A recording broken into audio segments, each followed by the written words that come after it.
দুনিয়াতে যখন তুমি এসেছিলে তখনও এসেছিলে শূন্য হাতে, আর দুনিয়া ছেড়ে যখন তুমি যাবে তখনও যাবে শূন্য হাতে। তাহলে এত কিসের এত অহংকার তোমার মধ্যে? মাটির মানুষ মাটিতেই মিশে যাবে, তবুও তুমি করছো এত অহংকার। কেমন আছেন সবাই? আশা করি ভালো আছেন। নতুন আরেকটা ডেইলি ব্লগ নিয়ে চলে আসলাম আপনাদের সাথে। তো আসলে কেন বললাম, কারণ আমরা প্রত্যেকেই কোনো না কোনো কিছু নিয়ে অনেক বেশি অহংকার করি, অনেক বেশি গর্ব করি, কিন্তু আমরা কখনো হয়তো বা মন থেকে চিন্তা করি না বা মন থেকে ভেবে দেখি না যে আমরা শূন্য হাতে এসেছি, শূন্য হাতেই কিন্তু এই পৃথিবী থেকে যাব। তাহলে এত অর্থ, এত ধন দৌলত কোনো কিছুই যদি আমাদের সাথে না যায়, তাহলে কেন সেগুলো নিয়ে আমরা হয়তো অহংকার করি?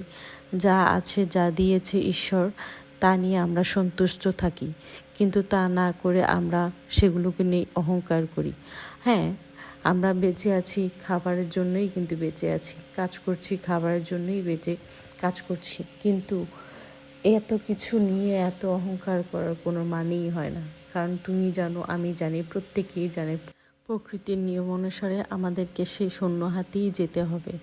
তবুও আমরা আসলে আমাদের নিজেদের অহংকারকে কখনোই ধামাচাপা দিতে চাই না। আমরা সব কিছু নিয়েই অহংকার করি। তো যাই হোক, অনেক কিছুই বলে ফেললাম। কেন বললাম? কারণ হয়তো বা আপনিও অহংকার করেন, আমিও অহংকার করি।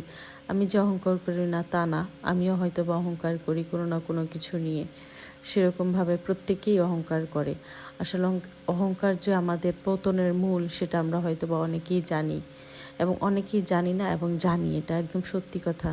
তো যাই হোক, আজকে রান্নাবান্নায় থাকছে আমাদের সরপুঁটি মাছ, তার সাথে হচ্ছে কচুমুখী, আর এইদিকে কি বলে জানি না, ভুলে গেছি, গাঠি সরি, গোপালগঞ্জের ভাষায় ঘাটি বলে, আর আমাদের মানে গাজীপুর ঢাকাইয়া মানুষ আমরা কচুমুখী বলি।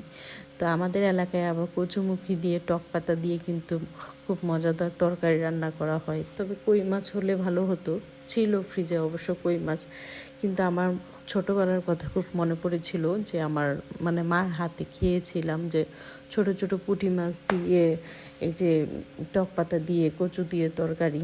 তো আজকে ভাবলাম যে আমিও একটু রান্না করি, যদিও বা আসলে এদিকে খেতে চায় না, তারপরে সবাইকে একটু রাজি করালাম, কারণ খাবো হচ্ছে আমি আর আমার কাকা শ্বশুর, এই দুজনই। বাড়িতে আর কেউ ছিল না বলে বেঁচে গেছিলাম, তো অল্প একটু রান্না করেছি। আর এদিকে এখন শাপলা শাক রান্না করব। অনেকে শাপলা বলে, শাপলা শাক আসলে বলে না। তো যাই হোক, অনেক কিছুই বলে ফেলেছি, তো আপনারা কেউ কিন্তু মন খারাপ করবেন না। আর এতক্ষণ ধরে ধৈর্য ধরে ভিডিও দেখার জন্য সবাইকে অনেক বেশি ধন্যবাদ। আর এখন থেকে এই ভিডিওগুলো আমার ইউটিউবেও মানে আপলোড করব, আপনারা যদি পারেন সাবস্ক্রাইব করে দেবেন আমার চ্যানেলটাকে।